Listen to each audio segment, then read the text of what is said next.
credit card keeps getting reported at completely different days. Yeah. You know what? I don't know, Cheyenne. I don't know the reason for it, but I do know that, I write up in these consultations that I do. I look at, your 3 credit reports and write down the name of the credit card. I get a little piece of paper. You should see the one I'm doing next.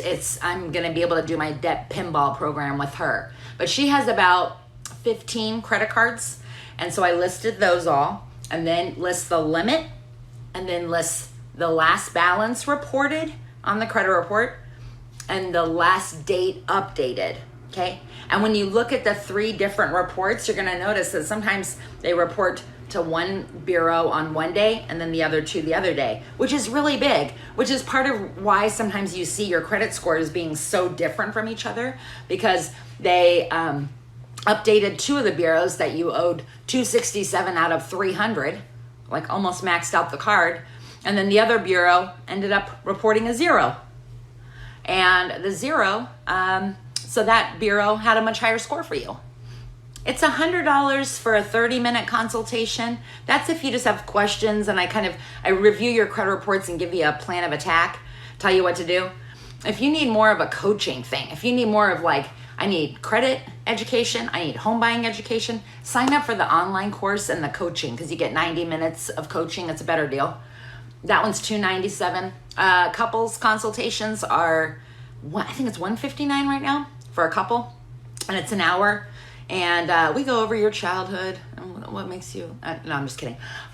We do talk a little bit about our money story, kind of what we grew up with, but it's mostly about working together as a couple and with me, and figuring out what kind of, what the game plan needs to be to improve both of your scores, to usually buy a home, buy a car, something like that. Can getting a PP loan affect me getting, no, they do run your credit for a PPP loan, but it doesn't show up on your credit. However, if you're getting a PPP loan and you're self-employed, I will be honest, they are pretty harsh on self-employed because of COVID. They want to see that, you had this dip happen the same time the rest of the country did, like around March, April, May, of 2020, but that it came back, that your business growth has come back. And so if you're getting a PPP loan, it kind of questions whether or not the business is in good shape.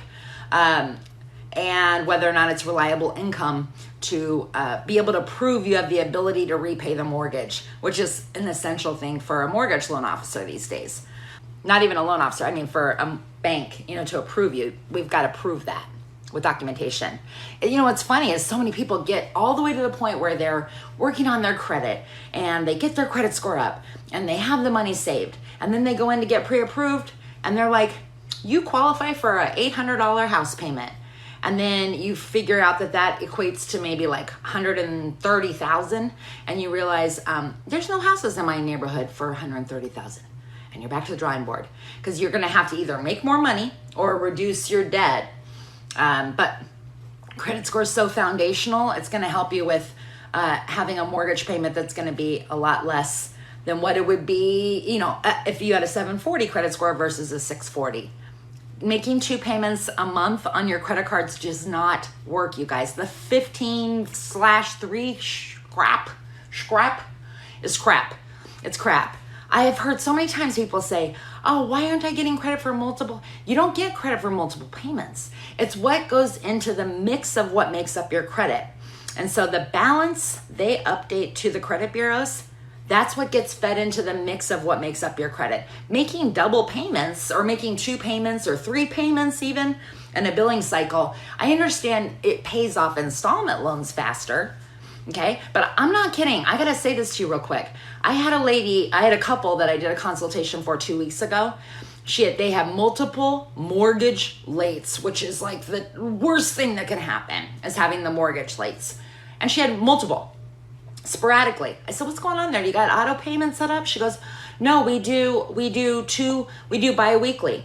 So we split our payment in half, and we pay half of it on the 1st and half of the 15th. And I said, okay, that's so you guys can make that extra payment at the end of the year. And she says, yeah, that works out best for us. I said, did you get that set up with your mortgage company?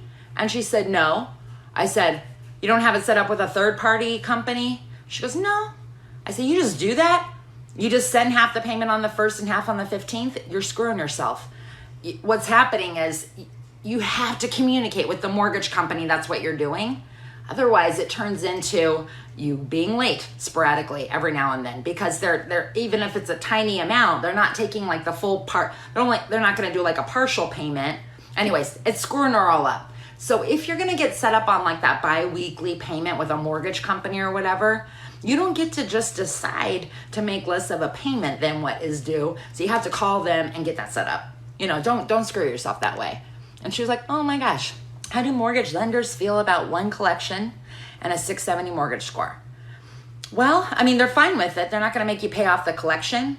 But if you were able to find out if that collection company was willing to delete, and you could get your 670 score maybe up to a 720 by getting that collection deleted, it's going to help you afford more. The interest rate and the mortgage insurance you pay on the mortgage is going to be like majorly less. I mean, we're talking, let's just say, for example, on a $250,000 loan, if you have a 670 versus a 720, and you're putting 5% down, it could be about $400 difference in the monthly payment. $400. That's a car payment. So if you could get the collection deleted, save yourself $400 a month, that might be a good deal. Ask you to have late payments removed. The only times a mortgage lender would ask you to try to get a late payment removed is, number one, if it's a mortgage that's in the last 12 months, you really want to try to get that removed. Also, a late payment like on a recent credit card, if you had like one, you could call and see if they would give you a courtesy removal. But if it's within the last 12 months, it's the biggest thing that impacts your FICO scores. So it doesn't hurt to try to get that late payment removed. But you call the company and you ask. I've had a lady last week that called Amex like 7 times before she got somebody on the phone and got them, and they ended up being willing to delete it. So should I pay the collection agency or the credit company? So if the original creditor is listed on your credit report with a 0 balance, okay, and it says that they transferred the loan or whatever the case, then the collection company shows up on your credit report. Then the collection company shows that the original creditor was that creditor. You're calling the collection company to get that trade line deleted, okay? That calling the original creditor who's already sold it is going to just kind of put you in a merry-go-round here. But the thing is that if the collection company is willing to delete, it's not necessarily going to do a thing for the original creditor's trade line.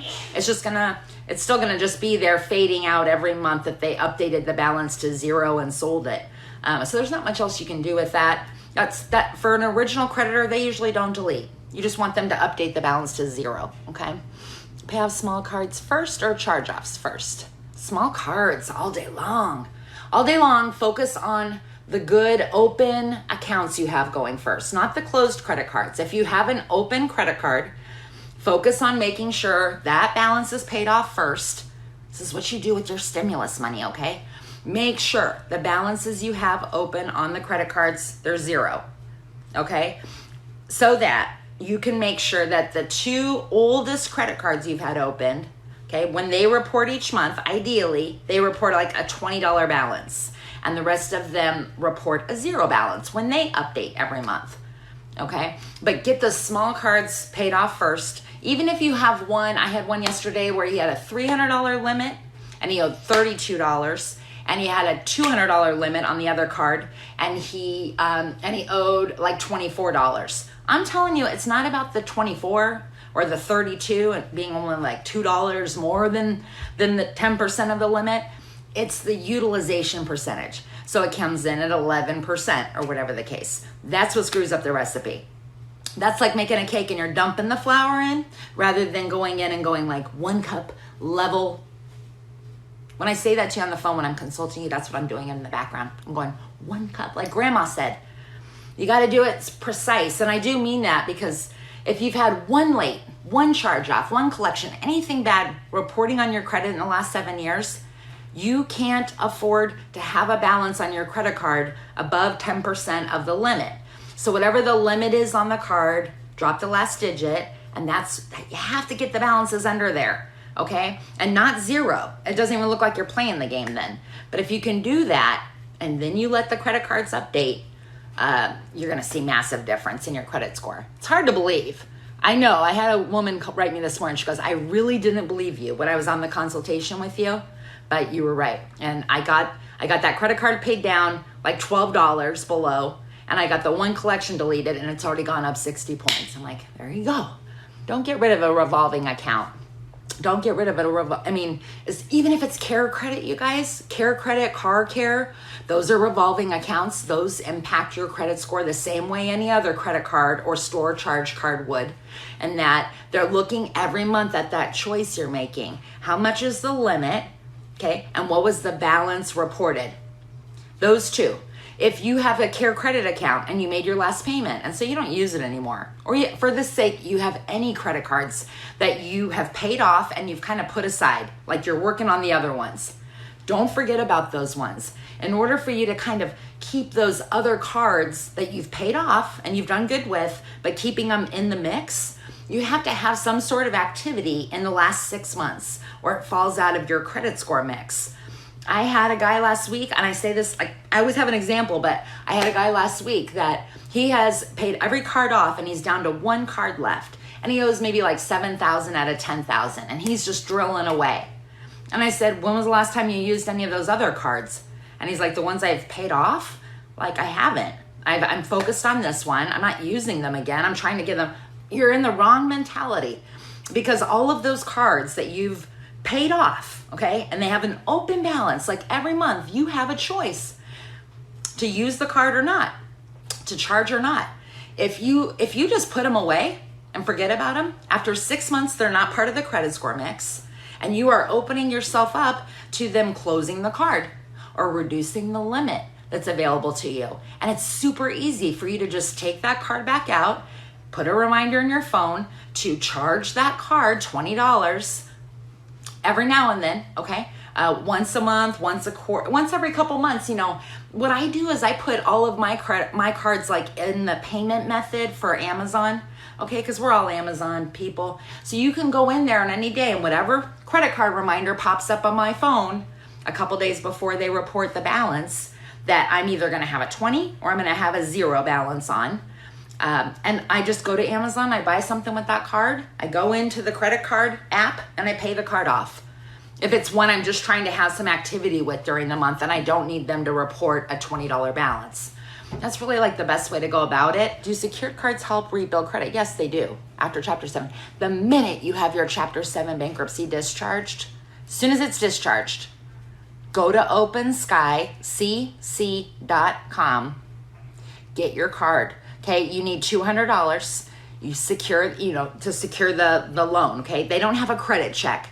Yes, you can go and be rebellious and go to another credit card company that's a secured card, and you'll get denied. Maybe 50-50. You'll get denied. If you get denied, that sucks, and it kind of puts you off your momentum of rebuilding. I don't want that to happen. So start at Open Sky, then you get the credit check. Then you don't have the credit check, but then you get the credit card. And they have an annual fee of $35 right from the beginning that you need to get paid off. Or make a $15 payment so that the first time they report $20.